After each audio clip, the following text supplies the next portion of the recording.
Due to the graphic material you're about to see, please be aware that I'm not responsible for the injuries to your eyeballs. Thank you very much. Alright guys, last part of this part. I gotta have him down all the way past the front legs. Like I showed you in the last one, you just cut around them, no big deal. You get far enough down on the neck till you can cut it off.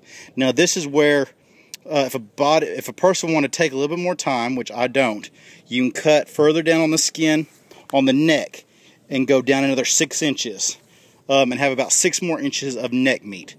Be good to boil with beans or put in the crock pot.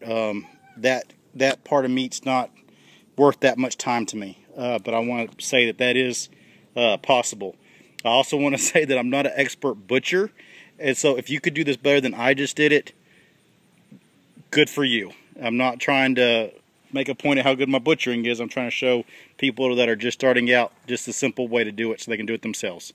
Knowledge is the key. Once you know how to do something, nobody can stop you. They can't take that from you. But this animal is done.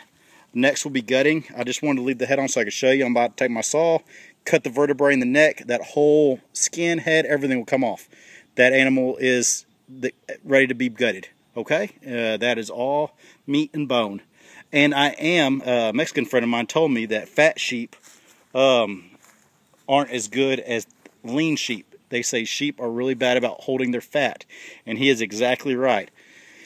That sheep weighed a whole bunch, and he is going to weigh a whole bunch, but I bet he has 30 or 40 pounds of fat on him.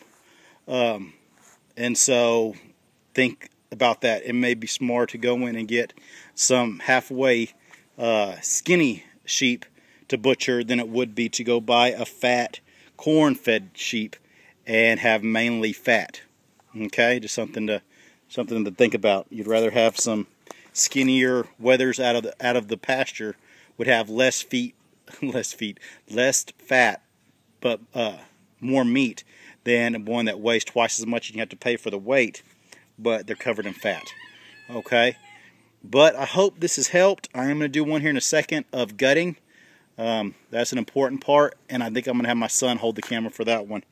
And so I can actually show you how to do that. But this one's skint, and that's part of the process is done.